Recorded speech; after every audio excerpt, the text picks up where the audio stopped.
Bien, entonces tenemos la clase de hoy, 14 de abril, del curso de bases de datos. Como les había anunciado en una clase anterior, a partir de ahora tenemos que entrar un poco en la fase práctica del curso, en donde vamos a trabajar pues con una base de datos relacional o con varios ejemplos, varios ejercicios de bases de datos relacionales, pero utilizando un ambiente, un entorno de trabajo. Para eso, pues entonces, primero en el día de hoy vamos a ver algunos detalles introductorios, pues, en donde vamos a delimitar el marco de referencia, las características propias del entorno de trabajo que escojamos, y algunos comentarios de orden preliminar que nos dejan, digamos, ya en la posibilidad de empezar a usar un lenguaje de consultas de bases de datos. Voy a compartir una presentación, la primera presentación de esta temática, pues para dar inicio a esa sección.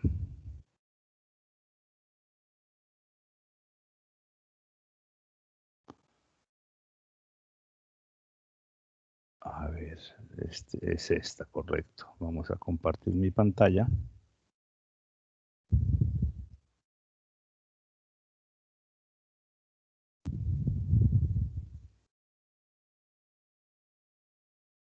Bien, entonces esta es la presentación que vamos a utilizar como guía para el día de hoy.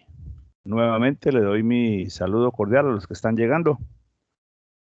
Y pues empecemos. Bueno, entonces todos los conceptos que hemos manejado en el curso desde el principio hasta antes de hoy son una fundamentación teórica.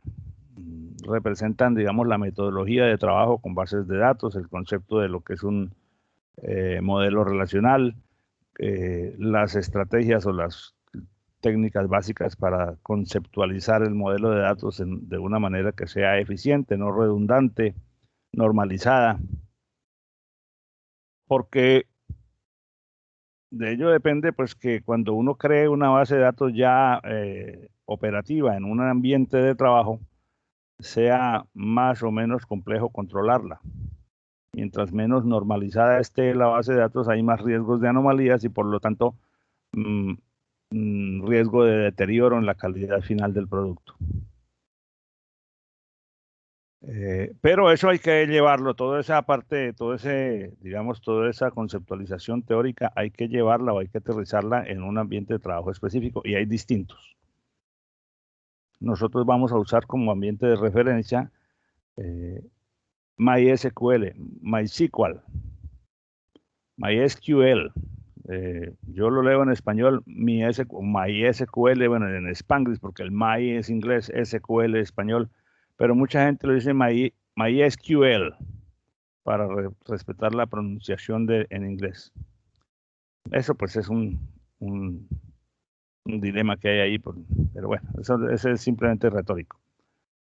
Entonces vamos a usar ese producto porque es, digamos, uno de los productos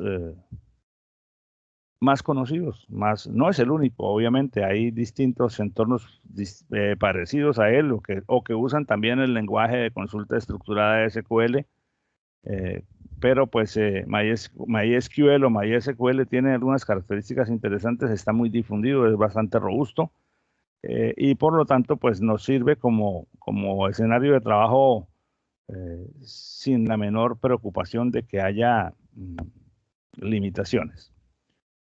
También mostraremos otro entorno que se llama el entorno XAMPP, que es un paquete de varias cosas que incluyen un ambiente de trabajo en bases de datos relacionales, que es un poco más modesto desde el punto de vista gráfico, pero totalmente funcional también desde el punto de vista operativo.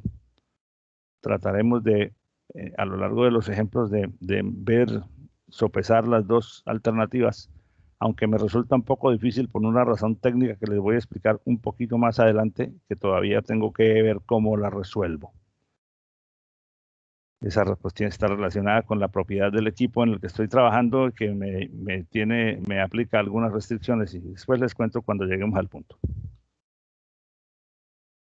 Bueno, entonces, ¿qué es MySQL o MySQL? Básicamente es un motor de base de datos, o lo que se llama un sistema de gestión de bases de datos relacionales, que en su sigla en inglés es RDBMS, Relational Database Management System. Un ambiente en donde se pueden crear, administrar y manipular bases de datos de tipo relacional. Tiene más de 25 años de estar operando. Inicialmente fue un producto de una compañía de 2 personas en Suecia que la llamaron MySQL AB, pero que tuvo en sus primeros años un crecimiento interesante, pues por la robustez, por la facilidad con que se adaptaba o con que permitía manipular el modelo relacional de código, y por lo tanto pues fue ávidamente consumido por muchos usuarios, de suerte que solo unos años después se convirtió en un producto de código abierto. Tiene un modelo de trabajo que usa la filosofía cliente-servidor. Entonces, pues eso facilita mucho la distribución de tareas y facilita mucho la elaboración de productos basados en componentes, con un servidor central donde reside la base de datos y el motor de consultas, al que se le dirigen las distintas consultas que la aplicación de usuario en el front o en el cliente haga, y el servidor retorna los resultados en general de una manera muy eficiente. Se le conoce con esta imagen, pero hay que decir que MySQL o MySQL no es exactamente lo mismo que el lenguaje SQL. MySQL usa un lenguaje de consulta estructurada que se llama SQL o SQL, pero la marca, mientras que esta es la marca del entorno, digamos el nombre del producto completo del sistema de gestión de bases de datos relacionales, SQL o SQL es el lenguaje propiamente dicho, el lenguaje de consulta estructurada. Miremos un poquito esto, la línea de tiempo de donde salió. Por aquí tenemos esta línea de tiempo. Entonces, en el año 95 fue creado por 2 personas, David Axmar y Alan Larson, con el fin de ofrecer una alternativa eficiente para administrar bases de datos relacionales. Luego, en 5 años ya habían sacado al menos 4 o 5 versiones alfa y beta de nuevas actualizaciones. En el 2001, digamos, el proceso ya tenía, el producto ya tenía 2 millones de usuarios, lo cual hace pensar que, pues, que en un lapso de 6 años subir a 2 millones de instalaciones, pues era una cosa para ese momento histórico notable. Y bueno, esto lo pueden ustedes ver después. Aquí lo que nos interesa es que llegar a 10 años después de haber sido creado, Oracle compró una empresa que manejaba un componente esencial para MySQL, que era el InnoDB. InnoBase es una empresa que gestiona el almacenamiento en el backend, o sea, en el servidor, para MySQL. O sea, InnoBase producía un componente que se llama el InnoDB, que era el gestor de almacenamiento utilizado por MySQL. Entonces, ya el hecho de que Oracle hubiera adquirido eso, pues querría decir que Oracle empezó a tener una presencia de dominio importante sobre los productos MySQL, pues porque manejaba o era propietario del componente de almacenamiento vital para que MySQL opere. Posteriormente, en el 2008, la empresa MySQL fue absorbida por Sun Microsystems, lo cual pues fue una noticia importante en ese momento, porque Sun Microsystems era una marca o una empresa muy significativa en el mercado de servidores de amplio espectro, de servidores grandes, basados en un sistema operativo Solaris, que era su marca distintiva. Y entonces, pues allí se creó un movimiento de mercado importantísimo, pero ese experimento comercial no resultó muy productivo para Sun Microsystems. Se dieron otras circunstancias que en el mercado de los servidores y en el desarrollo de las TI, que hizo que un año después Oracle adquirió Sun Microsystems y por ende adquirió MySQL. Entonces ahora, desde entonces y hasta ahora, MySQL es un ambiente de bases de datos abierto todavía, pero el dueño es Oracle, que es digamos, el monstruo del mercado en las bases de datos, porque él es el dueño del estándar de hecho a nivel industrial corporativo grande, que son las bases de datos Oracle, que también son SQL. Eso condujo a que un poquito después, Widenius, que era uno de los creadores de MySQL, se apartara del producto, considerando que la adquisición de Oracle, por parte de Oracle, de todo el componente, de todo el producto de MySQL, deterioraba en alguna forma el concepto de código abierto que ellos habían propuesto.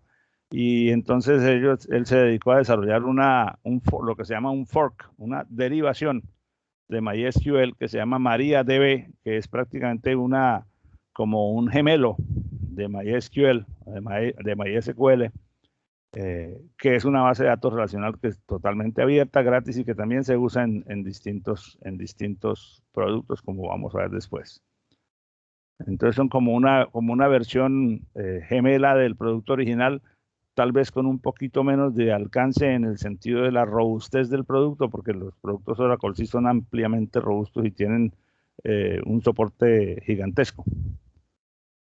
Y en eso, pues, eso es lo que tenemos hoy en día, palabras más, palabras menos, que estos, pues, ustedes lo pueden profundizar después a nivel de curiosidad histórica en la medida en que la tengan.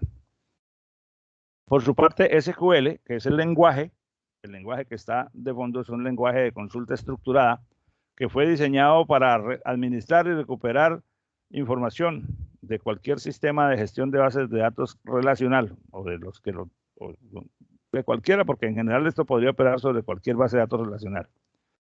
Tiene la ventaja de que fue diseñado con base en los postulados del álgebra y el cálculo relacional, y por lo tanto, pues tiene la sintaxis adecuada o estructurada conforme lo hemos venido modelando en los ejercicios de álgebra relacional, o sea que es un lenguaje que puede hacer selecciones, proyecciones, productos cartesianos entre entidades, o sea que tiene sentencias para facilitar distintos tipos de operación que producen grandes volúmenes de resultados con una sola línea de código, como por ejemplo cuando uno dice, si uno, para poner un ejemplo, si usted estuviera manejando un array, un arreglo en donde está la información de n personas y ahí tiene el código, el nombre, la edad y la fecha de nacimiento, y usted quiera saber cuáles son los datos, los individuos que cumplen con que nacieron después de determinada fecha, en un arreglo, en una lista,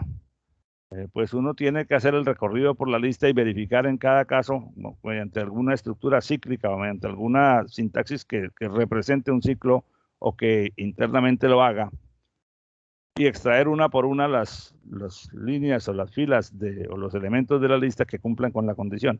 En SQL uno puede tener una tabla de cientos, de miles de registros y con una sola sentencia dice seleccione de la tabla tal todas las tuplas que cumplan con tal condición, y esa pues ya es una operación relacional que con una sola sentencia nos deja escogidos o seleccionados todos esos con todos esos registros para hacer sobre ellos, por ejemplo, una siguiente operación. Tiene varios componentes, tiene un lenguaje de definición de datos, o sea, un grupo de las sentencias de SQL es están diseñadas para crear, modificar o eliminar. Aquí usé la palabra esquema, que es una palabra genérica en términos de bases de datos. Crear, modificar o eliminar bases de datos, tablas, índices, vistas, procedimientos almacenados, funciones, disparadores, que son los distintos tipos de cosas, o de, digámoslo en términos genéricos, de objetos que se pueden manipular en un ambiente de bases de datos relacionales. Entonces, recuerden, tablas. Primero, crear bases de datos. Una base de datos en general es como un repositorio dentro del cual se pueden crear tablas. Si no se crea ese repositorio, pues no se tiene base de datos. Yo no puedo crear una tabla suelta si no es dentro de una base de datos previamente nombrada. Lo veremos después. Además de bases de datos, además de bases de datos, se pueden crear dentro de ellas tablas, como las que hemos manipulado en los ejemplos anteriores. Se pueden crear otras cosas que requieren que haya tablas creadas, como por ejemplo lo que son unas vistas. No hemos hablado todavía del concepto de vista, pero lo veremos un poquito más adelante. Una vista es como una ventana a través de la cual se ve una porción de una o varias tablas de las bases de datos y tienen sentido para darle a distintos usuarios el control de ciertas porciones de información sin que vean toda la base de datos, lo cual es razonable cuando distintas áreas de una empresa comparten una misma base de datos y aunque muchas personas deban tener acceso a los datos, lo deben tener no a todos, sino a una porción de ellos. Entonces, se suele usar el concepto de vista, perdón, para crear como ventanas a través de las cuales cada usuario ve las columnas de datos o las tablas de datos y de ellas las columnas de datos para las que tiene permiso de trabajo. También tiene SQL, también tiene un grupo de sentencias orientadas a la manipulación de datos.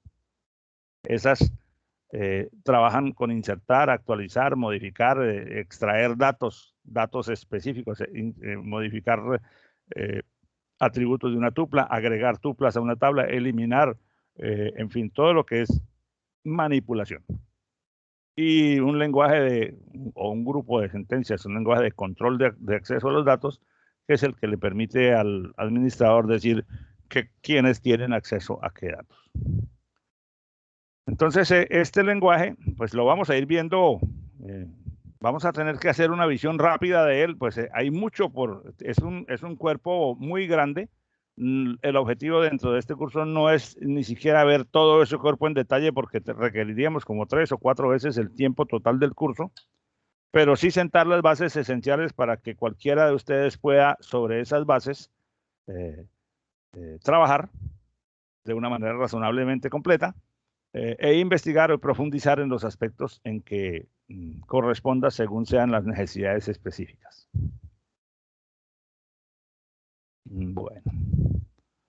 Entonces, como les decía al principio, uno de los componentes que están de fondo en MySQL es el InnoDB, que es el mecanismo o el componente que gestiona el almacenamiento de los datos internamente para la base de datos de MySQL. Básicamente todas las versiones de MySQL usan InnoDB como gestor de almacenamiento y lo menciono porque InnoDB es el producto o es el componente por dentro que nos garantiza varias cosas. Primero nos garantiza que las transacciones sean ACID. ¿Qué es ACID? Ahora lo explico punto por punto porque esa es una sigla ACID que cada una de las 4 letras significa una característica de las bases de datos en MySQL.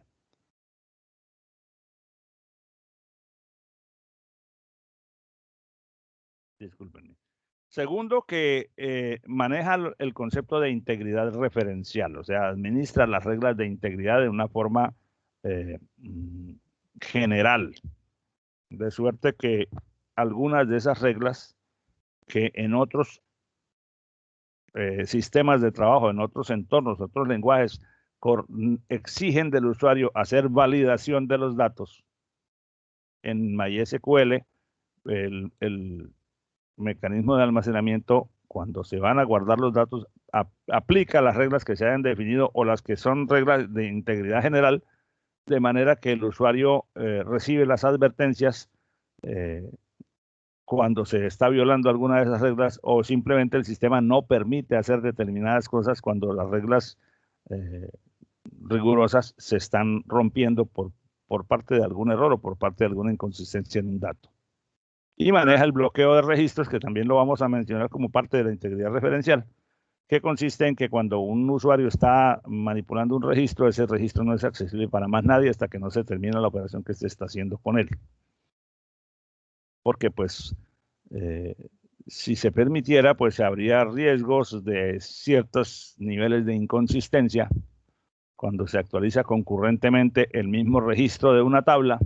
Si un usuario lo está cambiando, si un usuario ve, por ejemplo, el saldo de la cuenta e intenta hacer algo con ese valor mientras tiene ese registro en uso, si otro usuario ve el saldo de la cuenta, podría resultar que las transacciones que esos dos usuarios están haciendo sobre el mismo dato conduzcan al final a un resultado inconsistente y que cada uno de los usuarios crea que quedó un resultado distinto al que realmente quedó. El bloqueo de registros o las características de integridad y de bloqueo aseguran que mientras un proceso tiene comprometido un objeto en la base de datos, un registro de datos en particular, una tupla, las otras pueden verla, pero no pueden, otro proceso podría verla, pero no podría modificarla para evitar esas condiciones de concurrencia o que se llaman, después verán ustedes en sistemas operativos, condiciones de carrera o race conditions, que hacen que afectan la integridad del objeto de datos de una manera dramática. Entonces, este componente es fundamental. Uno no lo maneja directamente, pero uno sabe que está allí. Entonces, lo que nos interesa, digamos, en este momento es ver qué es todo esto. Entonces, las transacciones ACID, ACID, ACID, atomicidad, atomicity. Atomicidad quiere decir que INNODB nos garantiza que cuando se está modificando algo en una tabla, o se hace completa la modificación o no se hace, es decir, no se interrumpe una modificación en un punto intermedio de la misma para darle paso a otra operación que requiera esos datos.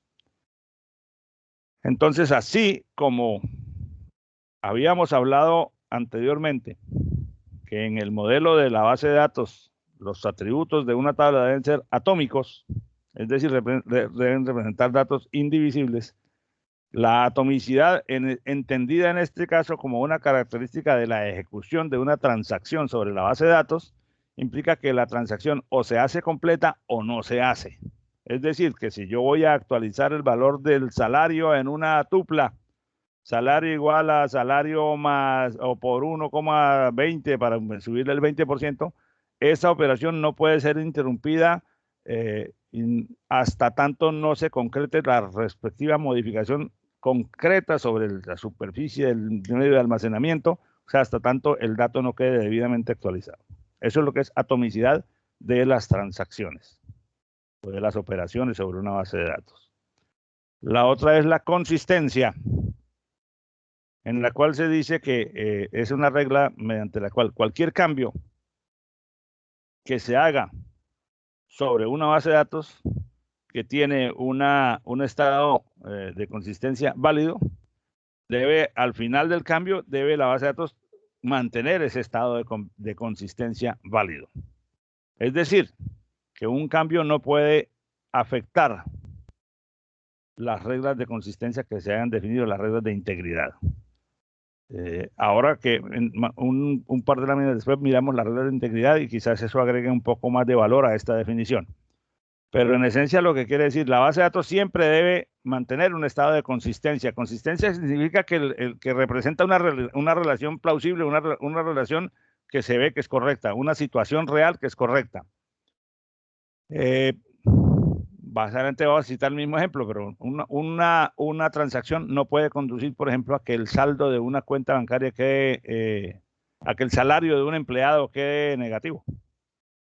Esa es una condición que no es de la base de datos, porque en la base de datos un dato numérico sí puede ser negativo. Pero si se ha declarado que mediante alguna regla en particular, que ese atributo de esa determinada tabla no puede tener valores negativos, en el momento en que una operación de modificación genere una violación a esa regla, y no la deja hacer, sino está violando la consistencia de los datos. Esto lo cito como un ejemplo trivial, pero hay muchas otras circunstancias en las que al intentar hacer una operación como, por ejemplo, eliminar una tupla, las reglas de consistencia hacen que, y las reglas de integridad hacen que el sistema no te permita eliminar la tupla porque se está violando una regla de integridad y porque además se estableció la política de que cuando se viola la regla de integridad, la operación se rechaza. Ahora miramos eso con un poco más de detalle, pero eso es a eso es a lo que se refiere el concepto de consistencia. El otro concepto que maneja INNODB es el de aislamiento, es decir, que cualquier operación de modificación que tú estés haciendo o que un usuario esté haciendo tiene que considerarse aislada de otras que otros usuarios estén haciendo sobre la misma base de datos, no sobre el mismo dato, porque la atomicidad garantiza que no se pueden hacer simultáneamente dos operaciones sobre un mismo dato. Se pueden hacer concurrentemente, pero no simultáneamente. De hecho, pues si usted se imagina una aplicación como, por ejemplo, la reserva de etiquetes en una aerolínea, pues hay mucha gente que está accediendo a la misma base de datos tratando de pegarle la misma silla en el avión, pero solo uno coge la silla. ¿Por qué? Porque el sistema de motor de base de datos que hay detrás de eso, que suele ser una cosa de estas, le ofrece a todo el mundo la visión de la silla, pero si tú, por ejemplo, cuando estás escogiendo la silla, veías que la silla estaba libre y en ese momento te distrajiste o gastaste algo más de tiempo tomándote un café o atendiendo una llamada y simultáneamente hay otro usuario en cualquier otra parte apuntando a la misma silla, cuando el primero que la coja, el primero que ya realmente haga la transacción de capturar la silla y de asignarla, la atomicidad le garantiza que mientras él esté trabajando con esa silla, si el otro otro usuario la quería, pero no está, no logró terminar su operación en el momento, cuando la envíe, se puede encontrar con que la silla que él en un segundo antes había visto que estaba desocupada, ya no lo está. Porque mientras él envió la transacción, otro usuario lo hizo antes y ese usuario es el que resultó siendo asignado. Entonces es el aislamiento, un cambio que si yo estoy trabajando sobre un determinado objeto de una tabla en una base de datos, eso no tiene relevancia y es totalmente privado para mí frente a lo que otros usuarios estén haciendo sobre objetos parecidos o similares o distintos en la misma base de datos. La durabilidad es la otra característica, la cuarta de las 4 características de ACID, que dice que una vez que tú hiciste el cambio, una vez que una transacción logró ser exitosa y logró hacer una modificación efectiva sobre los datos de una base de datos, esa modificación debe mantenerse en el tiempo, así se presente una falla en la base de datos o en el sistema completo. Es decir, que el sistema debe tener capacidad de recuperación para que no se pierda información. Siempre sabemos que en ese terreno de las pérdidas de datos, ningún sistema es completamente infalible, ni ningún sistema es completamente perfecto, y por eso se usan los respaldos, se usan las copias en caliente, se usan los espejos, es decir, los ambientes replicados en espejo para que si falla uno poder tener, para garantizar lo que se llama la alta disponibilidad, pero por regla de construcción, los DBMS como MySQL privilegian esa característica. Esas son entonces las características ACID que caracterizan al motor InnoDB, al sistema de gestión de almacenamiento InnoDB, que es el de base para los ambientes de bases de datos MySQL. Veamos entonces cuáles son las reglas de integridad que se aplican en un ambiente de bases de datos MySQL. Estas son reglas que son de sentido común, pero que tienen la ventaja de que por ser reglas definidas como parte del sistema de gestión de bases de datos, el sistema las aplica automáticamente. Una vez definidas, el sistema las aplica a rajatabla y el usuario se siente, por esa misma razón, siente una cierta protección, porque hay comportamientos que si van a violar cualquiera de las cosas anteriores o si van a violar la integridad de los datos definida cuando se crearon las tablas, el sistema no las permite. Entonces, básicamente, el concepto de integridad, que ya lo mencioné hace un momento, es la cualidad o la propiedad que tiene una base de datos o los datos contenidos en ella de reflejar una una representación plausible de la realidad, de reflejar una situación que realmente se ve que está bien, o sea, que es admisible. Hay restricciones de integridad del usuario, que son condiciones que son particulares de una base de datos en particular, concreta, específica, y que no necesariamente son relevantes en una base de datos diferente. Son condiciones que se asocian a la particularidad de los datos almacenados en una determinada base de datos, las establece el usuario porque son de su interés, como el caso que mencioné hace un momento del salario de un empleado, que es un atributo que no debe tener valores negativos. Entonces hay una regla ahí que se impone, en virtud de la cual se establece que en este campo no puede haber valores negativos. Pero eso es relevante para esa base de datos. No necesariamente es igualmente relevante o es significativo para una base de datos donde no esté el atributo salario. Entonces, esas son características de integridad particulares de usuario definidas para bases de datos en específico.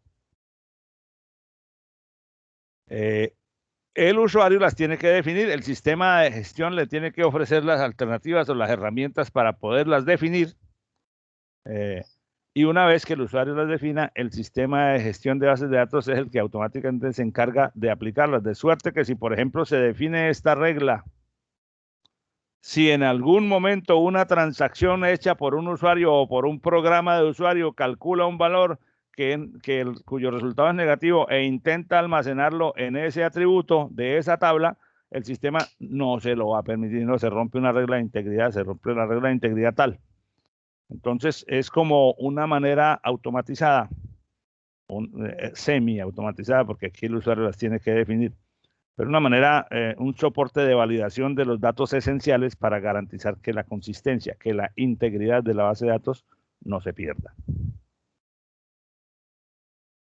Y hay restricciones de integridad que son no asociadas a una base de datos en particular, no definidas por el usuario, sino en general asociadas a lo que es el modelo de la filosofía de trabajo relacional. Entonces, esas reglas de integridad de modelo son condiciones más asociadas al modelo relacional como tal, y disculpen que tengo un problema, y se aplican a todas las bases de datos que se creen con ese modelo relacional. Por ejemplo, la regla que dice que una clave primaria de una tabla no puede tener valores duplicados o repetidos. No importa de qué se trate la base de datos, no importa qué información contenga, si en esa base de datos hay 20 tablas y cada tabla tiene su clave primaria definida, en todas se aplica por definición general del modelo que la clave primaria no puede tener valores repetidos. Y si algún usuario intenta insertar una tabla, una tupla, en cuyos campos de clave primaria hay valores que ya están repetidos en nota, el sistema no le va a permitir insertar la tupla. Simplemente el software, el entorno le rechaza la inserción.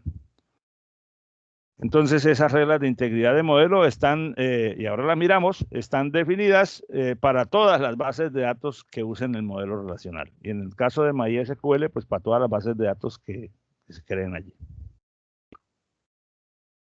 En la medida en que surjan, si surgen pues preguntas y dudas, por favor no duden en alzar la mano o en hacer la pregunta, interrumpirme sin ninguna prevención. A mí no me molesta que me interrumpan. Cafecito. Bueno, entonces,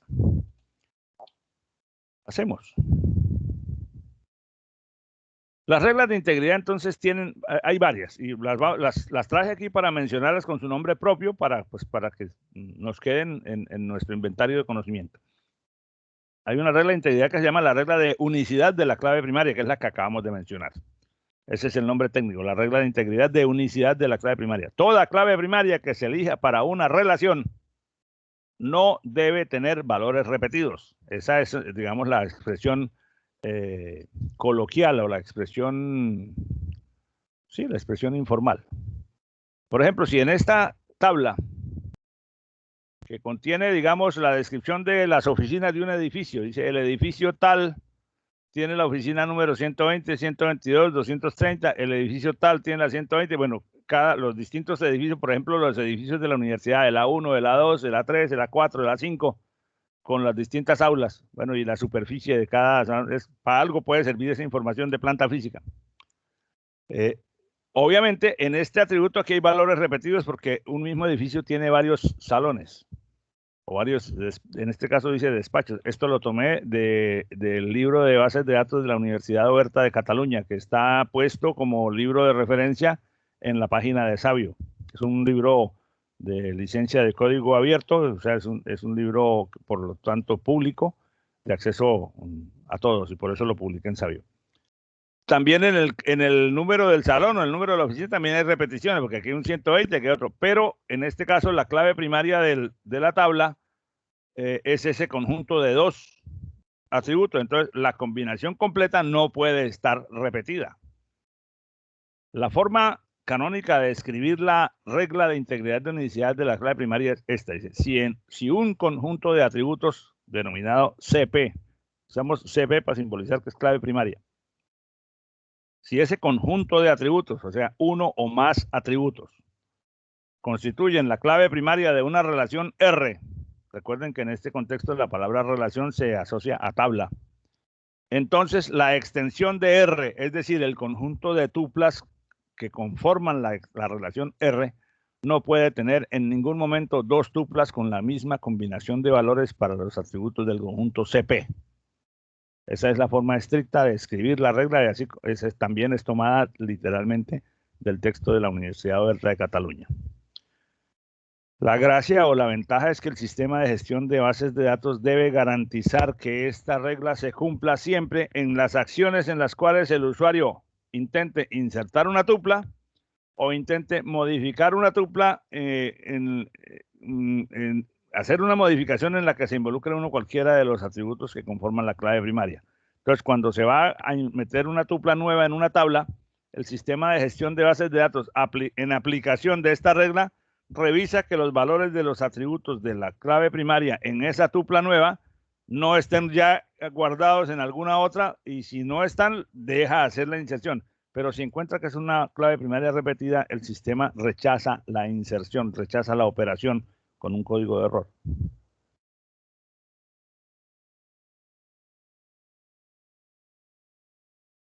No sé si al respecto está claro o hay alguna duda, alguna pregunta.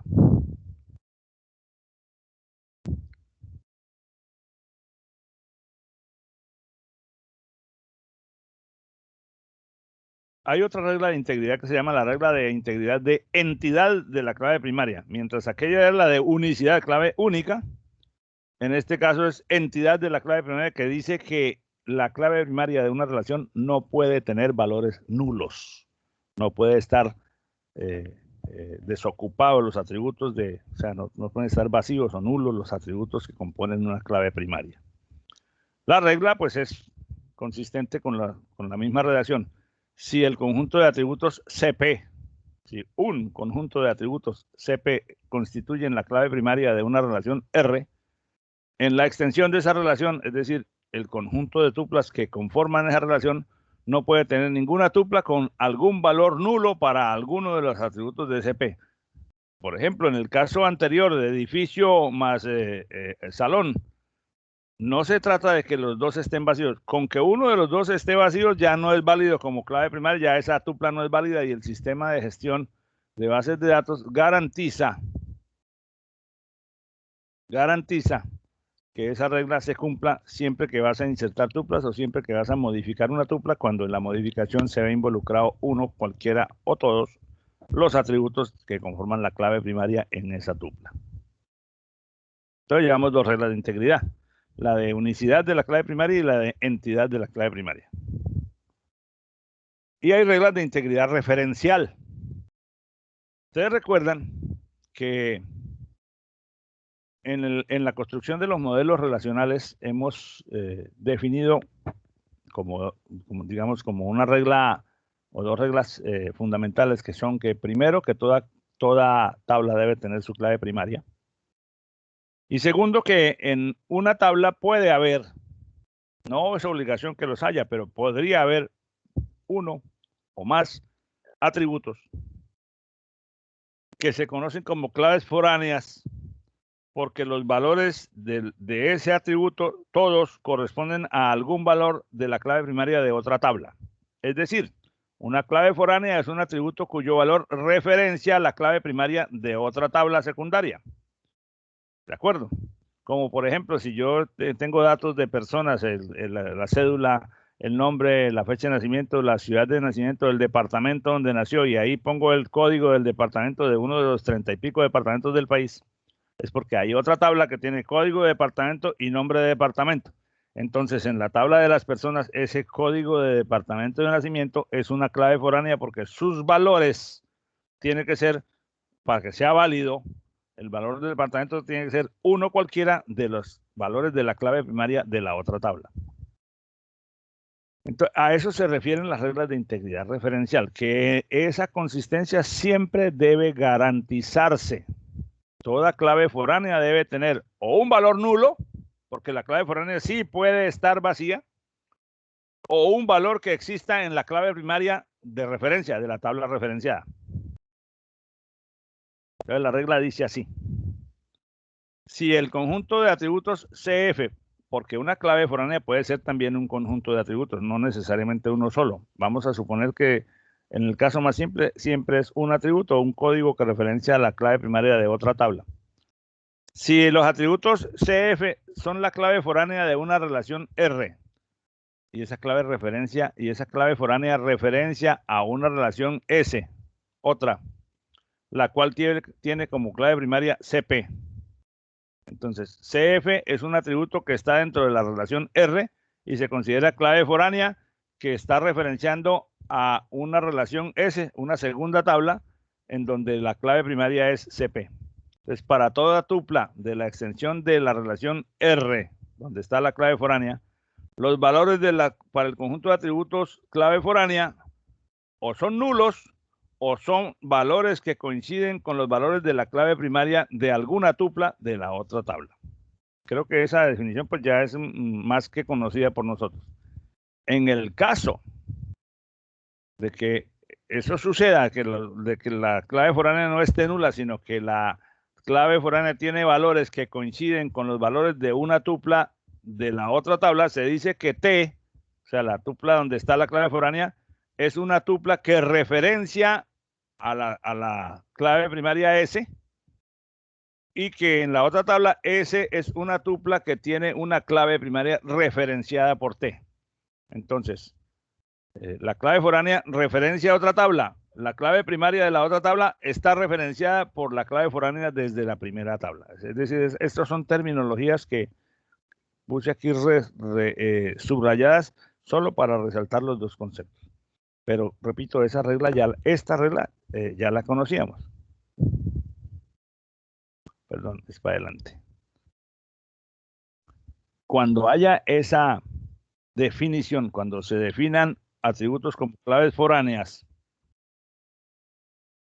el sistema de gestión de bases de datos, en este caso el MySQL o MySQL, tiene que cumplir esa regla cada vez que suceda cualquiera de las siguientes situaciones.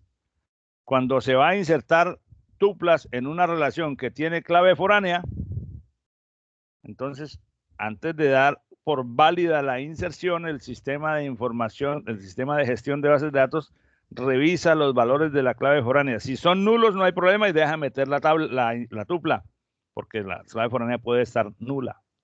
Pero si tienen valores, entonces antes de aceptar la inserción, el sistema de gestión de bases de datos mira los valores de los campos que son clave foráneas, verifica que coincidan con un valor válido de la clave primaria en la tabla que están referenciando, y solo cuando esa verificación es exitosa permite la inserción de la tupla nueva en la relación donde se está insertando. Eso nos protege contra errores de carácter humano, porque si no es infalible, obviamente, porque siempre puede haber errores de que el código del departamento era 01 y la persona digitó 10 y ambos valores son válidos. Ese ya es un error que la regla de integridad referencial no puede proteger porque el valor que se está insertando es válido. No es el correcto para esa persona, pero ese es un error que cometió alguien al escribir el dato. Pero sí nos protege contra esas situaciones en las que el valor es inválido. La otra situación es cuando se va a modificar una tupla y en la modificación se ve involucrado un atributo de clave foránea, porque al cambiarle el valor a un atributo de clave foránea, el sistema de gestión de bases de datos aplica la regla de integridad referencial y si ese valor nuevo no es válido dentro de la clave primaria de la tabla referencial, no deja hacer la modificación. Igual cuando se va a eliminar una tupla en una tabla, es la situación contraria. Si yo voy a eliminar una tupla en la tabla referenciada, por ejemplo, elimino el departamento 35. Él no me va a dejar, antes de hacer la eliminación, mira si en las tablas donde esa clave primaria está definida como clave foránea, hay alguna tupla que tenga el valor que se va a eliminar guardado allí.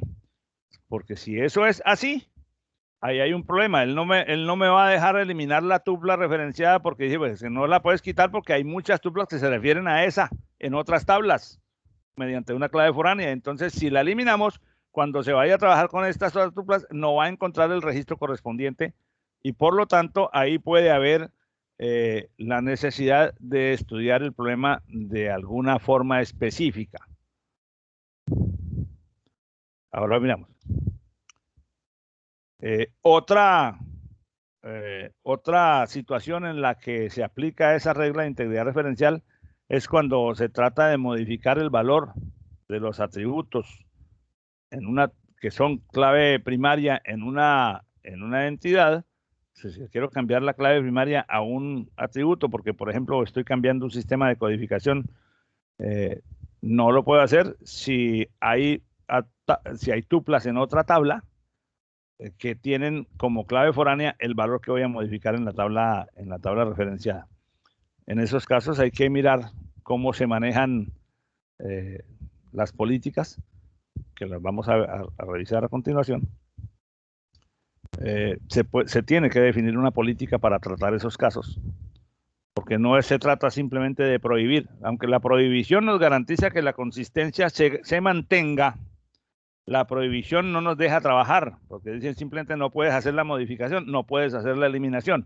Entonces suele acompañarse de algunas definiciones adicionales que se llaman políticas de actualización o políticas de manejo de esa situación, que las veremos ahora a continuación, las veremos ahorita. Entonces, ¿qué puede hacer el sistema de gestión de bases de datos en ese sentido? Puedes rechazar la operación y simplemente no la puedes hacer. O sea, una operación que atente contra la integridad referencial, el sistema no te la permite hacer. Esa es la política de rechazo.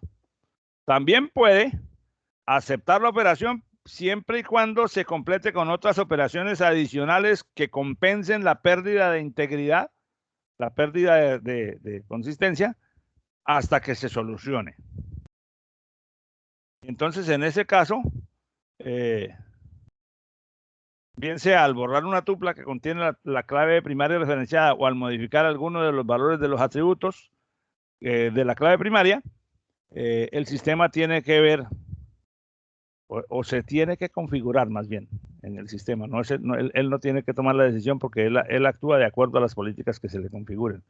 Si rechaza de plano la transacción, lo cual impide su ejecución, mantiene la integridad referencial, pero se impide la operación, o implementa alguna política que permita que se pueda hacer la modificación siempre y cuando se hagan además las modificaciones correspondientes en la otra o en las otras tablas donde se pierde la consistencia para que la consistencia se mantenga. Entonces, a eso se le llaman las políticas de integridad referencial, que son cualquiera de estas tres. Primero, ya sabemos que la restricción no se permite hacer la operación de actualización. En caso de borrado, si se trata de borrar una tupla en la entidad referenciada, no se permite borrarla si hay alguna clave primaria que está referenciada en otras tablas como clave foránea. Esa es la política restrictiva. En caso de actualización, en caso de modificación, pues no permite la modificación de la clave primaria de una tupla si esa clave primaria ha sido referenciada como clave foránea en otras tuplas de otras tablas. Esa ya la sabíamos. La actualización en cascada. Esta es una política distinta porque esta sí ejecuta operaciones compensatorias. Es decir, si se aplica o si se define la política de actualización en cascada, que en muchos casos es la que se usa, se permite la actualización de la tupla en la tabla referenciada, pero se disparan inmediatamente en forma automática operaciones compensatorias que propagan la actualización a las tuplas que estaban referenciando a la clave primaria que fue cambiada o eliminada. En caso de que se trata de borrar una tupla de la tabla referenciada, la permite, pero entonces borra también todas las tuplas de la tabla que referenciaban a aquella. Fíjense que se mantiene la consistencia, pero al borrar una tupla aquí, se borran en la otra tabla todas las tuplas que tenían aquella clave primaria como clave foránea. En algunos casos eso resulta útil, en otros casos esa no es una política admisible porque yo estaría perdiendo información que no quiero perder, con el fin de garantizar la consistencia o la integridad del sistema. En el caso de modificación, si se modifica la clave primaria en una tabla, entonces la modificación que se haga en esa clave primaria, digamos, si cambié la clave primaria 1005 por 01005, o sea, le agregué un dígito más, ese cambio tiene que hacerse en todas las tuplas que tenían aquella clave primaria original referenciada como clave foránea. Es decir, al modificar una, el sistema automáticamente tiene que modificar todas las tuplas donde en la clave foránea el valor anterior deba ser cambiado por el nuevo para garantizar la consistencia, la integridad referencial. Y la anulación, que es la otra política, simplemente dice, ok, permite la actualización. En caso de que se borre una tupla de la primera tabla, entonces en la otra tabla donde está la clave foránea y hay varias tuplas que referenciaban a la que fue eliminada, la clave foránea se deja vacía, se pone nula. Es decir, si eliminamos aquella, todas las tuplas de la segunda tabla que referenciaban a aquella, que tengan el valor de la clave que se eliminó, aquí quedan vacías. O sea, el sistema de gestión de bases de datos recorre la segunda tabla y pone nulos los valores de la clave foránea que fue eliminada en la tabla referenciada. Y en caso de modificación, la política de anulación es distinta a la de la cascada, porque en este caso hace lo mismo que si en borrado. Si se modificó la clave primaria de un registro en una tabla y esa clave primaria estaba referenciada por tuplas de otra, simplemente al modificar aquella, las tuplas de la segunda tabla que referenciaban a la clave modificada, se les pone vacío o nulo el campo de la clave foránea. Entonces son tres políticas: restricción, actualización en cascada o anulación. Eso es lo correspondiente a las reglas de integridad referencial que normalmente se aplican en un sistema de gestión de bases de datos relacionales. Bueno, vamos al entorno de trabajo. Bueno, podemos mostrar, hay muchos entornos de trabajo con bases de datos relacionales. Como les dije al principio, pues digamos una herramienta muy cómoda, suficientemente robusta, muy documentada, es MySQL, que tiene un entorno MySQL Workbench, que es bastante bonito y bastante cómodo de usar. Está aquí. Bueno, esta ya es la página específica de las descargas. Está en mysql.com. Aquí hay una sección de descargas para descargar MySQL Workbench para Windows, o para Linux, o para Red Hat, o para Mac. Aquí está el código fuente también. Y entonces, pues, aquí está la descarga para 32 y 64 bits. En fin, uno descarga, yo ya lo tengo, o sea, yo tengo al principio les decía que tengo un pequeño rollo técnico con mi computador, porque este computador es propiedad de la Universidad Tecnológica de Bolívar y por lo tanto está sujeto a unas reglas de administración. Yo no tengo todos los privilegios de administración del equipo y hay algunas cosas que puedo cambiar y otras que no. Esto ya está instalado en mi máquina, de manera que pues no, yo no voy a proceder ahora a hacer el proceso de instalación. Descargar esto pues no es muy pesado, como ustedes pueden ver, tiene 32 megas. Descargarlo, instalarlo es un proceso más o menos transparente. No tiene prácticamente inconvenientes. Sin embargo, pues hay mucho tutorial y hay muchas guías aquí mismo en la documentación, en mysql.com, en la documentación, en el manual de referencia, este documento que yo tengo aquí, manual de referencia, que tiene 6.000 páginas, pues es un PDF, pero todo esto está en línea, o sea que no es necesario descargar ese PDF que tiene como 80 megas, porque en la misma, aquí está, en devmysql.com busca uno manual de referencia y aquí está exactamente todo el manual. Entonces, si hay algún problema con instalación o actualización, pues aquí están todas las distintas formas o guías de instalación en los distintos sistemas operativos que ustedes quieran utilizar. Yo tengo el PDF, pues, lo bajé porque para ciertas épocas de trabajo donde me voy para un sitio donde no hay internet, pues trabajo con eso allí. Pero pues obviamente es más fácil consultarlo en línea. Ese producto, permítanme, me cambio aquí de ventana.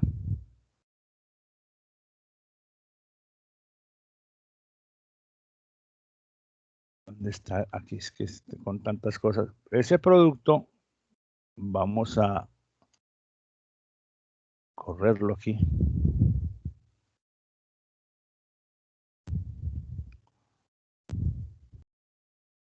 Pues corre así. O sea, ya lo corrí.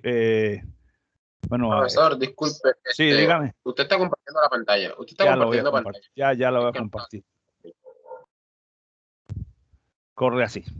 Es decir, esto que tengo aquí, esta ventanita que tengo aquí, es ya el producto habiéndolo lanzado.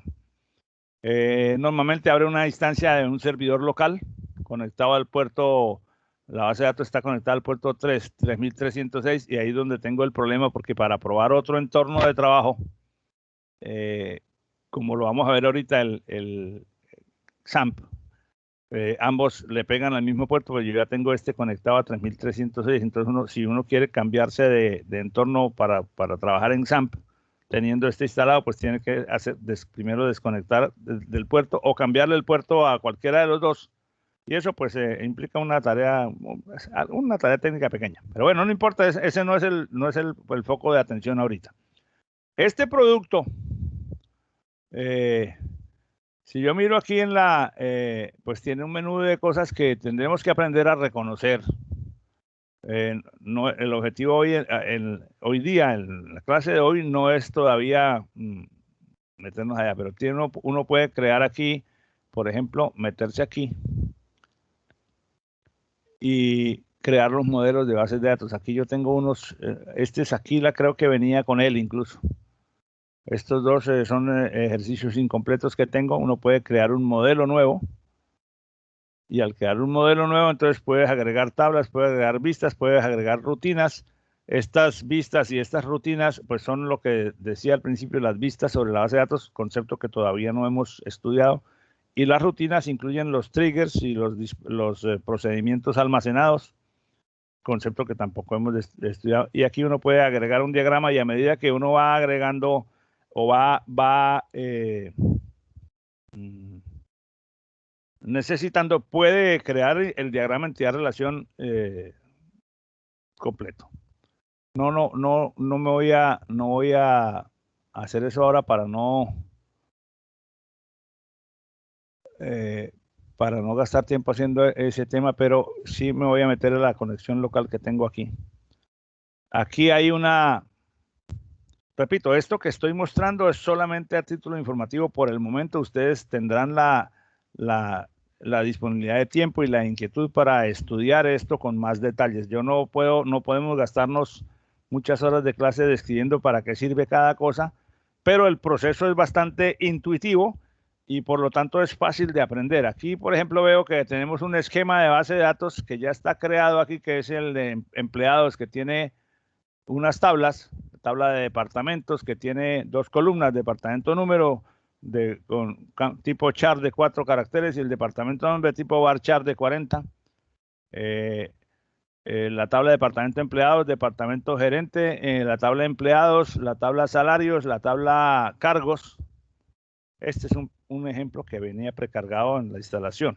De hecho, la información para alimentar o para crear estos esquemas y todo está en un GitHub asociado a DebSQL y es de público conocimiento. Lo mismo está la base de datos de Sakila, que es otro ejemplo que viene, el nombre no sé a qué corresponde Sakila, no lo recuerdo ahora, pero es una base de datos de ejemplo que se usa para trabajar con esto inicialmente.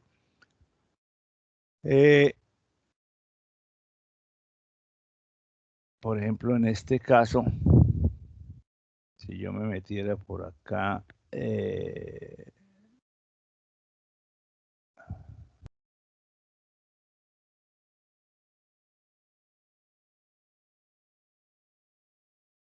fíjate lo que hice ahora, lo que hice fue echar de para atrás para llegar al modelo relacional de esa base de datos que les estaba mostrando. O sea, tengo aquí, este es lo que había intentado crear ahorita, que esta pestaña no la voy a salvar porque no hicimos nada allí. Aquí tengo mi base de datos.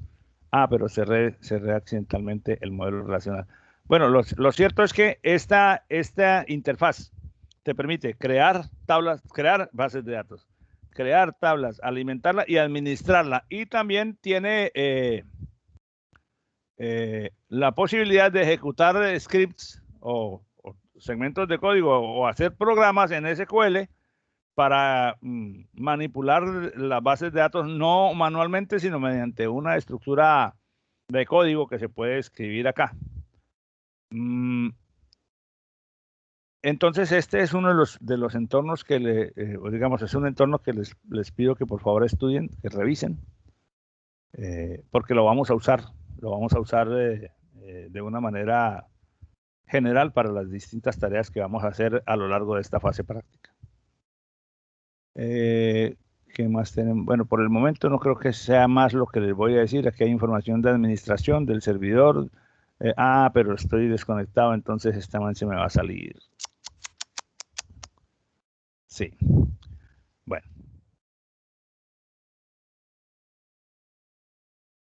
Bueno. Vamos por donde íbamos de todas maneras para mirar lo demás. Otro entorno que es un poco menos enriquecido es el entorno de XAMPP, que combina productos de uso libre como son Apache como servidor web. Bueno, porque en ambos casos hay un servidor web. Lo que pasa es que ahorita estábamos desconectados del servidor, entonces por eso me sacó. Pero para poder trabajar en la filosofía cliente-servidor, tanto MySQL Server, MySQL, como XAMPP necesitan un servidor web. Ese servidor web puede ser un servidor remoto en cualquier sitio donde esté vivo, un servidor de bases de datos, o puede ser una instancia de servidor local para efectos de las pruebas del usuario en su máquina, como en cualquiera de estos dos. Entonces, cuando uno instala XAMPP, está instalando, fíjate, pero aquí está instalando Apache como servidor web, está instalando MariaDB, que es el fork de MySQL, se comporta exactamente igual y la sintaxis de las sentencias son exactamente igual, pero es MariaDB, no es Oracle. PHP como lenguaje de desarrollo para el caso de que se requieran hacer sobre ese servidor web no solamente las consultas a la base de datos, sino aplicaciones completas, o sea, archivos HTML con PHP embebido, que son las aplicaciones web. O sea, bueno, PHP es una de las alternativas para eso, es la que viene aquí, y algunas otras cosas. Entonces uno descarga el producto y al instalarlo, permítanme Déjame ver. Vamos a cerrar un poquito la presentación y vamos a cambiarnos de pantalla.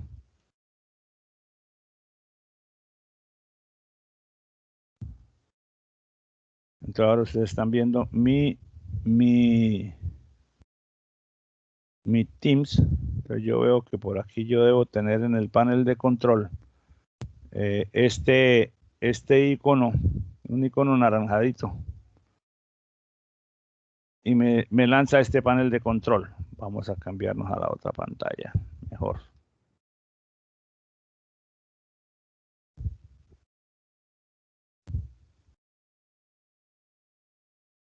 Entonces, el panel de control de XAMPP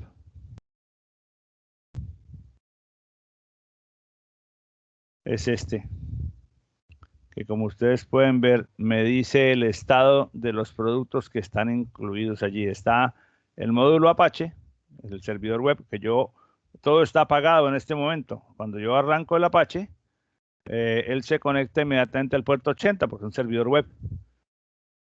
Y queda funcionando, o sea que ya yo podría usar el servidor web sobre el puerto 80 para hacerle consultas. Pero en este caso se me presenta el problema de que si quiero arrancar el MySQL, que realmente es MariaDB, bueno, no sé si en esta versión ya es MySQL, porque ellos estaban trabajando en incorporar en la última versión de esa MySQL, tendría que revisar un poco eso. Porque aquí ya no me dice MariaDB, sino antes decía MariaDB, ahora dice MySQL.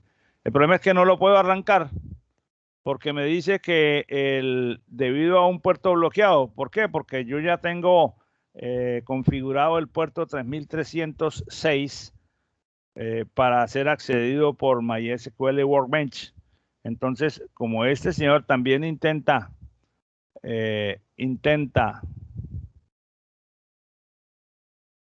meterse al puerto 3306, como se ve aquí en el archivo de configuración, no puede hacerlo porque ese puerto ya está bloqueado, está reservado para la otra aplicación. Ahí tengo que resolver el tema ese de que yo pueda administrar dinámicamente esa conexión, o sea que no lo he metido el diente a eso, pero no quiero modificar mucho la instalación del otro producto porque pues, no sé hasta dónde lo pueda hacer. Tengo que pedir soporte técnico a la universidad, dado que yo no tengo todos los privilegios de administración de esta máquina. Entonces, una vez que lo pueda resolver, entonces miramos cómo funciona esto. Esto simplemente funciona que al arrancar el producto de MySQL, entonces estas opciones quedan activas, en especial la de administración, y al hacer clic en administración carga una página web donde están todos los recursos del sistema de gestión de bases de datos, donde yo puedo crear tablas, crear bases de datos y hacer todo el manejo similar a como se hace en Workbench, pero con una interfaz de texto. O sea, la interfaz no es una interfaz gráfica como aquella. Por lo tanto, muchos usuarios subvaloran este producto porque lo ven un poco más modesto en el sentido visual. De hecho, es mucho más modesto, pero para efectos de practicar los conceptos es perfectamente funcional y en algún momento más adelante lo vamos a asumir.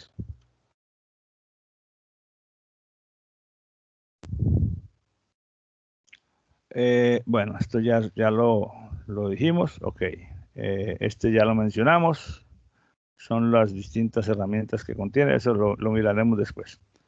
Los tipos de datos. Bueno, en MySQL hay una enorme variedad en cuanto a tipos de datos se refiere. No vamos a extendernos, ni siquiera voy a hacer una descripción genérica de cada uno de ellos.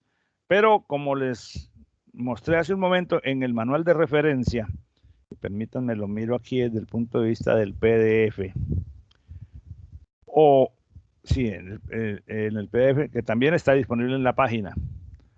El capítulo 11, me parece, 11, tipos de datos, nos muestra de una manera muy detallada, porque por ser manual de referencia es el documento más preciso posible para los distintos elementos del lenguaje, los tipos de datos que hay. Me dice que hay tipos de datos numéricos y hay muchos, porque aquí nos explican cómo escribir entero, int, entero pequeño, entero tiny, entero medio, entero grande, decimal, numérico, float, doble float, el dato de tipo bit y algunas otras consideraciones acerca de cómo se manejan. Datos de tipo fecha y hora, están date, time, timestamp, el dato time, el dato año, el dato, la forma como se inicializan y se actualizan los timestamp, que son las marcas de tiempo que tienen una fecha y una hora en año, mes, día, hora, minuto, segundo, para saber cuándo se hizo una determinada transacción o una determinada actividad. Los datos de tipo string, que hay caracteres varchar, binario, bar binario, blob, text, enumerados. Enumerado es un dato en el que uno le puede definir el rango de valores admisible y solo ese rango de valores, como por ejemplo el género, que uno puede poner masculino y femenino, y si no se le antoja poner más, pues no, esos dos. El dato conjunto, los datos de tipo espacial, usados con mucha o diseñados o pensados para sistemas de información geográfica principalmente. Los datos de tipo JSON, etcétera. Entonces este capítulo es crucial, pues tenerlo a la mano en el momento en que uno va a definir un modelo de datos, especialmente porque dependiendo de cuál es el problema que se va a resolver, es muy posible que sea necesario hacer un análisis cuidadoso sobre los tipos de datos que es preferible usar para determinadas entidades o para determinados atributos. Pero no vamos a gastar una hora de tiempo diciendo cómo es la característica de cada uno de estos tipos de datos, porque ustedes pueden tener la información allá rápidamente. Como también se puede tener, y ya lo habíamos mencionado aquí, porque aquí hay el mismo capítulo, tipos de datos, es exactamente el mismo capítulo, solo que pues por ser hipertexto, pues es mucho más, como más fácil o más cómodo de leer. Además, porque los segmentos de código donde se ilustran los ejemplos están coloreados y entonces es mucho más eh, enriquecido para entender la lectura. Entonces, ese es un tema que ustedes les solicito que por favor revisen con, algo de detenimiento para que se enteren en términos generales de los distintos tipos de datos que se pueden usar y las características que rodean a cada uno de ellos. Bueno, con base en todo eso, entonces, lo primero que vamos a ver o lo que nos resta por ver el día de hoy es, hoy todavía no vamos a hacer un ejercicio específico sobre el entorno, pero vamos a definir las sentencias de manipulación de datos. Perdón,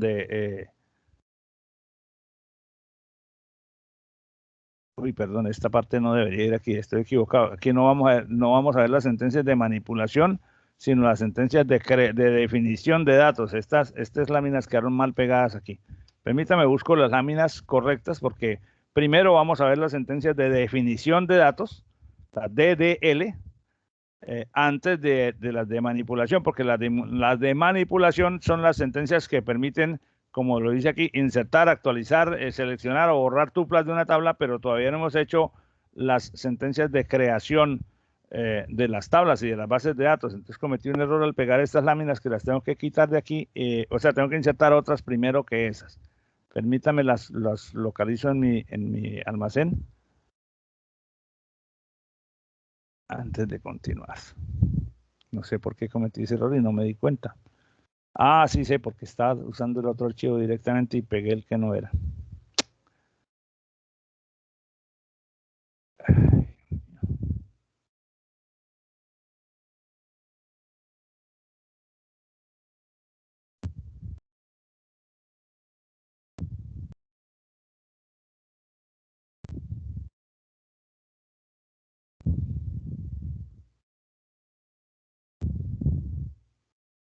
A ver si es este. Claro.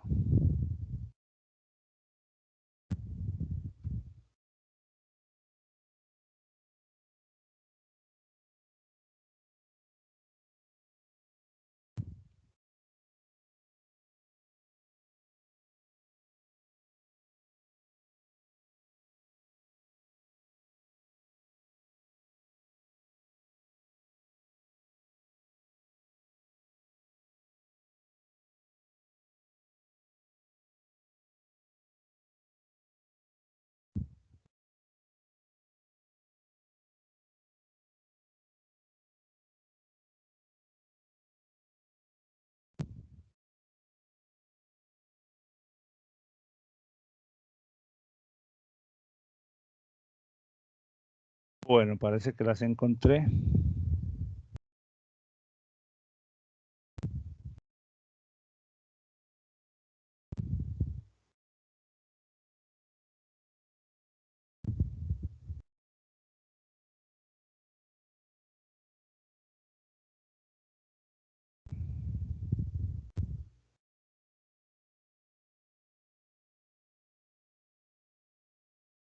Bueno, espero que esto no nos dé ningún otro problema porque...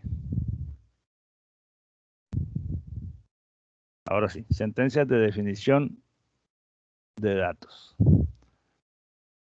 Este es el conjunto de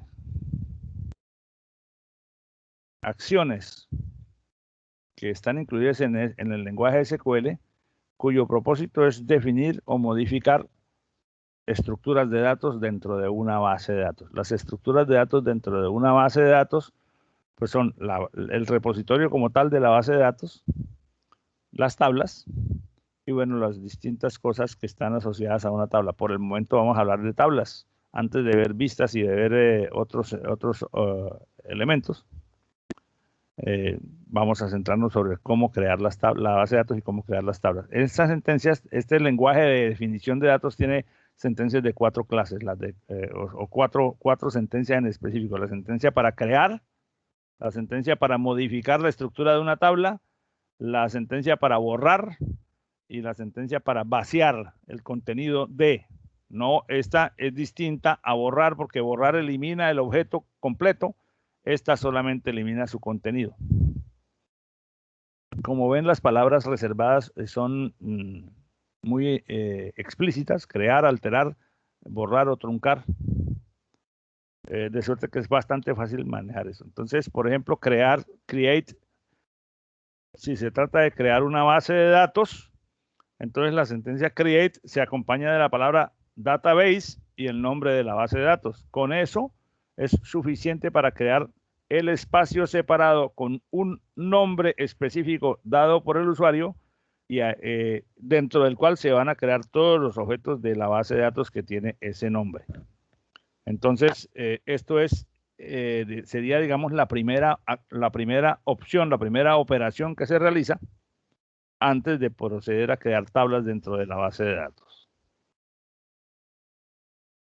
Voy a pasar digamos, el temario de una manera ágil y en las siguientes sesiones entonces sí hacemos ejercicios de orden práctico. Crear las tablas. Para crear una tabla se hace con la sentencia create, se acompaña de la palabra table. Fíjate que en la anterior era crear database, create database. Aquí es create table y el nombre de la tabla. Pero entre paréntesis se ponen la estructura del nombre del campo y el tipo correspondiente. Algo como esto.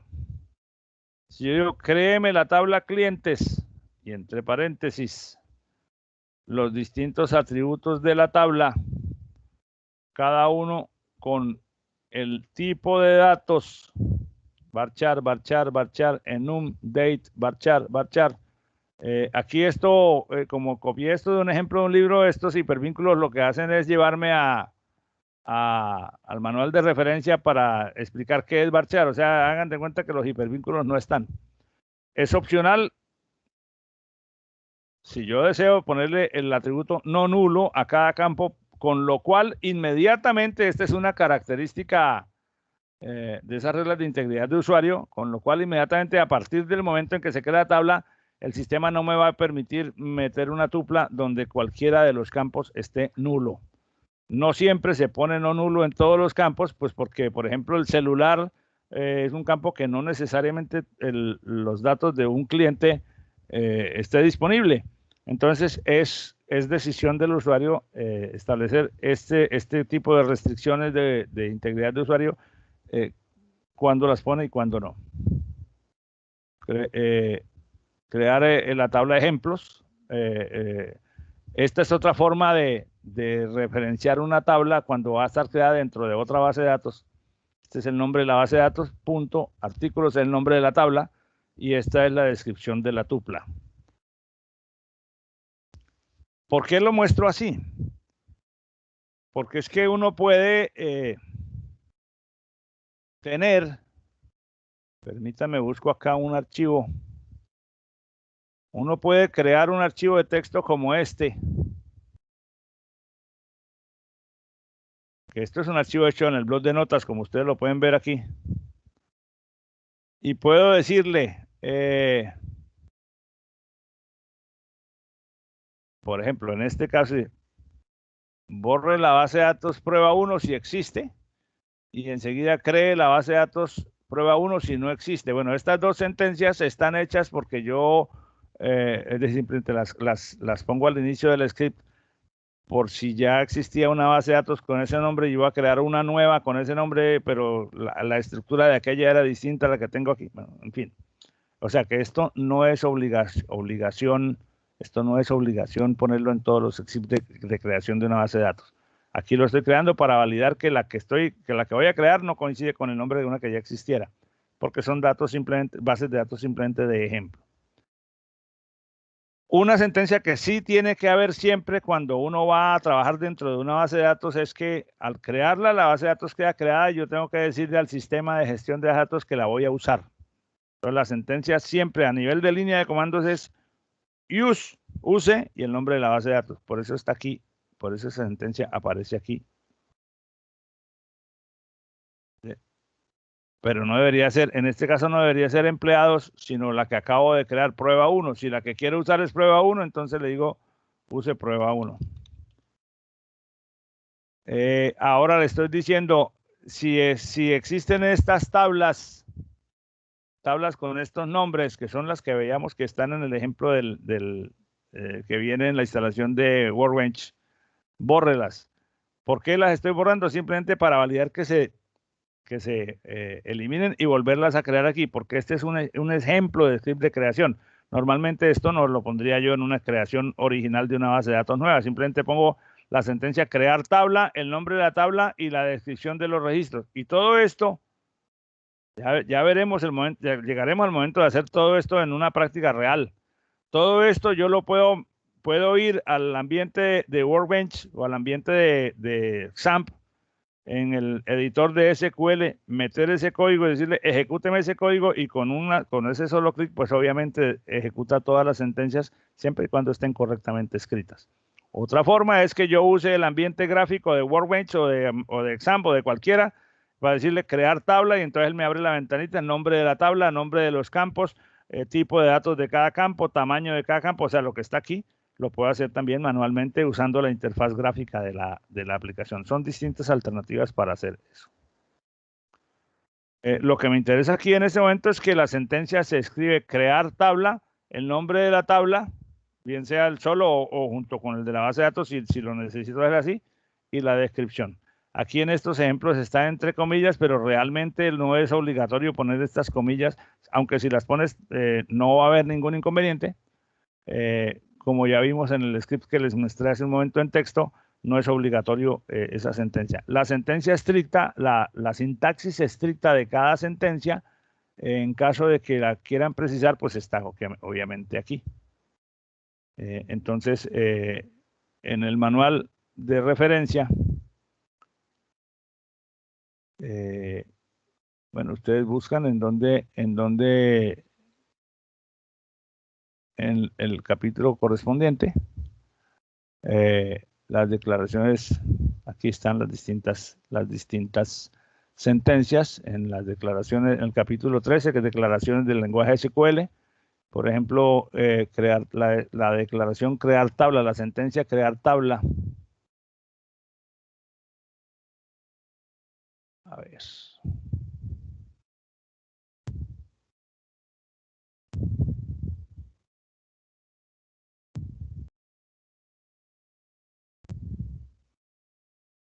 Y aquí está con todos los pelos y señales. Cada cuestión, cada parámetro, bueno, aquí están las distintas modalidades y cada parámetro pues tiene una explicación, tiene una definición, pero como ustedes pueden ver, las posibilidades de opciones en cada parámetro son enormes, grandes, múltiples. Es una sentencia que crea una tabla con el nombre dado. Usted debe tener privilegios de creación porque si usted como usuario dentro del ambiente de trabajo de base de datos no tiene privilegios de creación, el sistema no le permitirá crear tablas. En el ambiente local de Workbench o en el de Exam, pues uno siempre tiene los privilegios porque uno es el usuario administrador. No hay límite en el número de tablas. El sistema de archivos que está por debajo puede tener un límite en el número de archivos que puede representar, pero en MySQL como tal no tiene prácticamente límites, y aquí, como se ve claramente, InnoDB permite hasta 4 billones de tablas, o sea, hasta 4.000 millones de tablas. Creo que esa es una base de datos ya es grandecita. Bueno.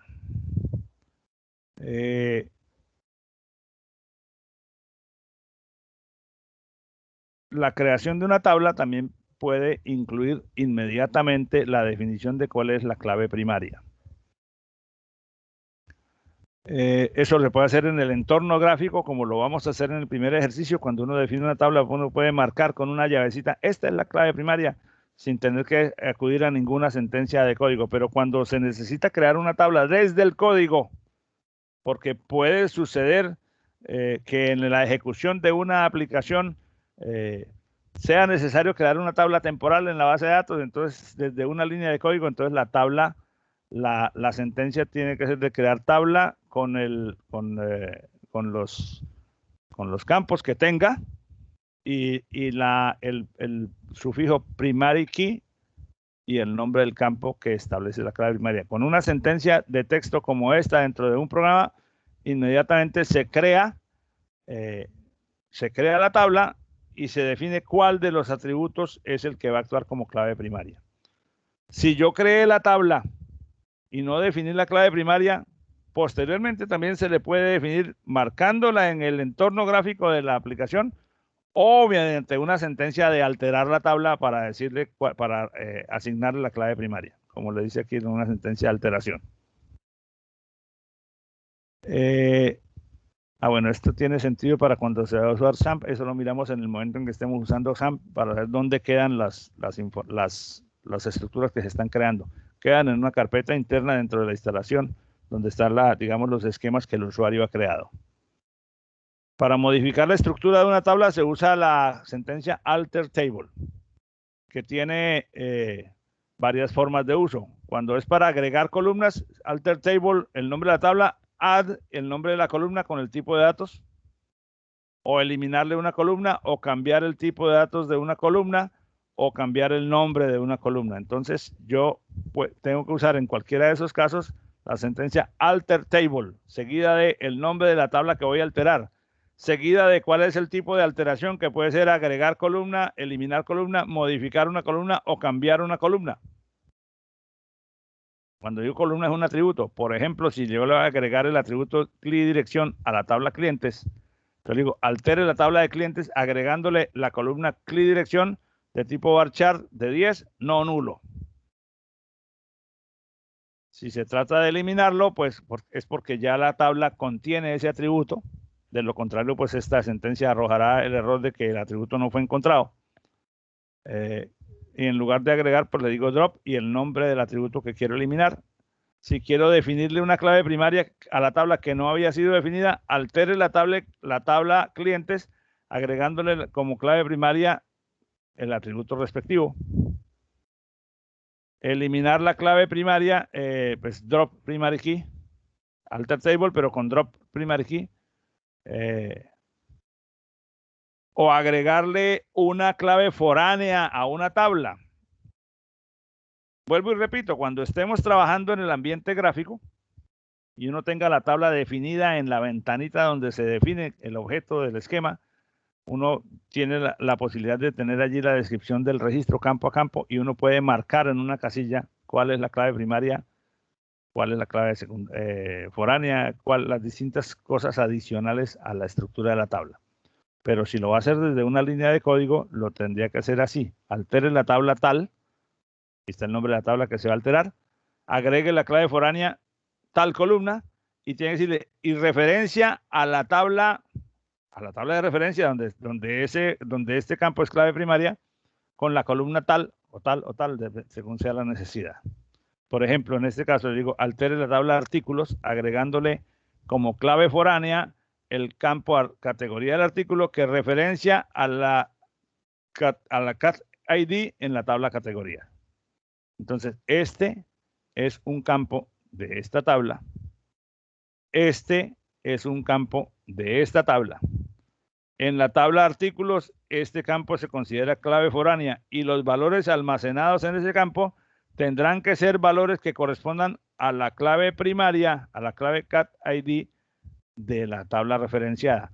Al hacer esta sentencia, al describir esta sentencia, bien sea porque yo envío la sentencia como código escrito o porque marco las opciones respectivas en el ambiente gráfico cuando creo la tabla, inmediatamente estoy definiendo las reglas de integridad referencial para ese modelo de base de datos.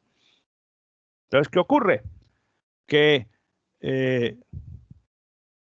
si se modifica algún registro de la tabla de categorías, el sistema de gestión de base de datos aplica las reglas de integridad referencial, que pueden ser la de anulación, la de alteración en cascada o la de actualización, con la política que se tenga definida. Eso lo tendremos que ver en el entorno donde se define y cómo, para que se garantice después de la modificación que la regla de integridad referencial se mantiene.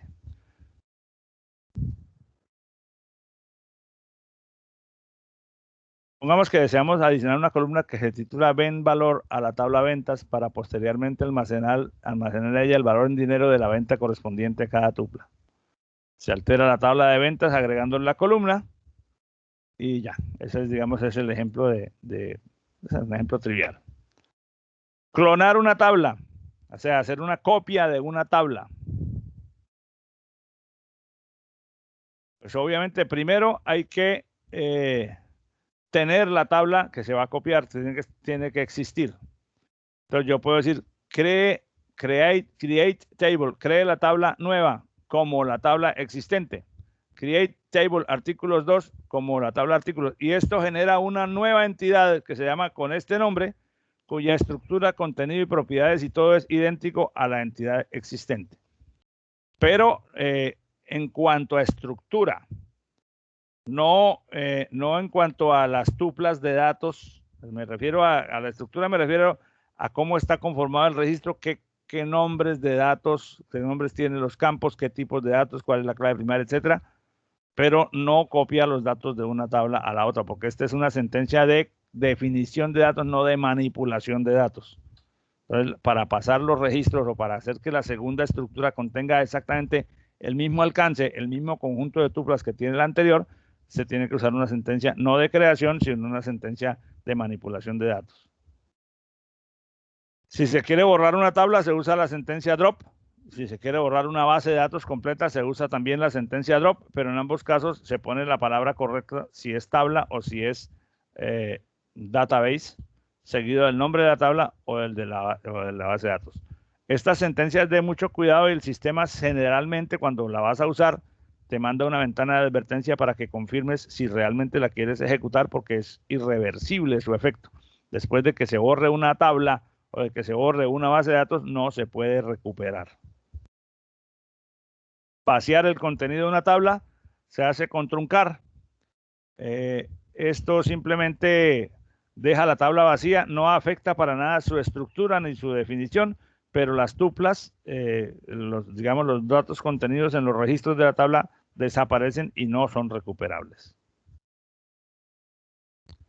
Bueno, creo que hasta ahí vamos a llegar el día de hoy porque antes de entrar a manipular datos, entonces tenemos que desarrollar un taller. Les propongo entonces lo siguiente. Su responsabilidad entonces a partir de ahora es instalar la aplicación. Instalen, si quieren instalar Workbench o si quieren instalar XAMPP, yo preferiría Workbench, o sea, me parece que es preferible por el entorno gráfico que tiene. Pero si alguno de ustedes quiere experimentar con XAMPP o quiere moverse entre el uno y el otro para comparar, igual aquí podemos hacer comparaciones de cómo se hacen las cosas en uno y en el otro. Tengo que resolver el problema de la conexión con el puerto para separar que cada aplicación esté conectada con un puerto distinto. Eso se puede hacer y simplemente tengo que hacerlo. Instalen la aplicación, manipúlenla, traten de entenderla desde su perspectiva. Y yo cuando tenga el primer ejercicio preparado, lo publico, les informo por el grupo del WhatsApp. Eso será de aquí hoy es miércoles, de aquí al viernes, para que intenten hacerlo. Igual lo vamos a hacer en la clase aquí, pero si ustedes intentan hacerlo, se van a tropezar con cosas que seguramente facilitarían un poco el descubrir nuevas alternativas o la aparición de dudas que sean de utilidad común para resolverlas para todos. Entonces les dejo ese compromiso de instalar el producto, el Workbench o el SAMP o ambos. Y cuando esté listo el primer paquetico de trabajo, se los publico en Sabio y les digo por el WhatsApp, ya está el ejercicio, traten de hacerlo y nos vemos en la próxima clase para hacerlo ya, digamos, paso a paso conjuntamente ustedes y yo. ¿Ok? Preguntas, dudas, comentarios.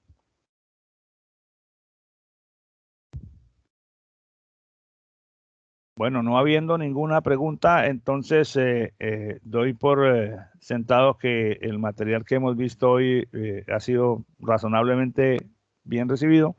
Sin embargo, en caso de que haya alguna duda o que alguno de ustedes desee preguntar algo, pero no lo quiera hacer aquí, pues estoy abierto, como siempre, a sus comentarios en privado. Muchas gracias por su participación el día de hoy.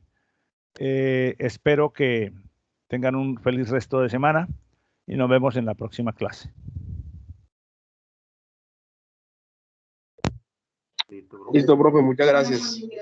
Bueno, que estén muy bien, cuídense mucho y Dios los bendiga a todos. Listo, profe, gracias.